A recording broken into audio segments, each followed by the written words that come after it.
the salinity will contaminate or intrude into the land, which it is doing in many places in the Indian Peninsula and also in the UK Peninsula, not Peninsula, UK coast, American coast, African coast. So most of the coastal zones which are near to a urban settlement is more prone to this type of vulnerabilities. And if we do not monitor the salinity of coastal water, then these type of saline water intrusions, these type of vulnerabilities will slowly but steadily impact the surface water also. Surface water means the river water, pond water, etc. So we must monitor the salinity of the coastal water, and if the salinity is increasing beyond the highest limit, then we can take mitigative efforts to reduce that salinity, and thereby we will ensure that this saline water cannot intrude the mainland by contaminating the groundwater or even surface water nearby. Okay, so that is why the constant monitoring of the saline water is important. Another thing is very important is not only single point monitoring, you require multi-point monitoring, because the impact of all these factors that I have discussed, especially anthropogenic factors, varies with location in the same coast line.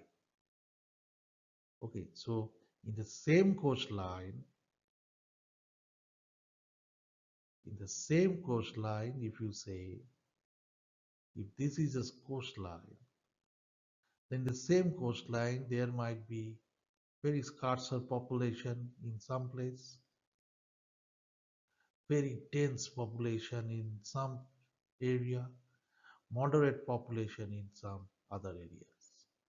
So in a single coastal region, the coastal inhabitants number and density of even inhabitants may vary widely. The number of installations may vary widely. Okay? And nowadays, this recent technological advancements has ensured that compact sensor systems can be utilized. You can place the sensors here. Sensors, which I mean probe, the salinity measuring probe in these places, and all these probe can be monitored from a control center nearby or even far away through internet, or if nearby through Wi-Fi connections. Okay, so this is these sensor arrangement decisions are really important also, because these multi-points salinity measurement arrangements through multiple sensors will ensure that we can estimate the salinity gradients also, not only the salinity of water but also the salinity gradient that exists in between locations, because in some places there is low salinity, in some places there are high salinity. So flow of uh,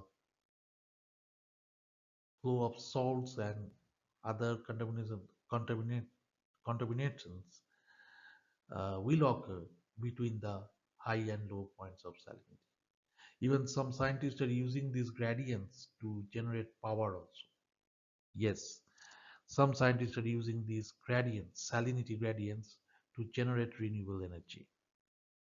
You can search the net for this type of works.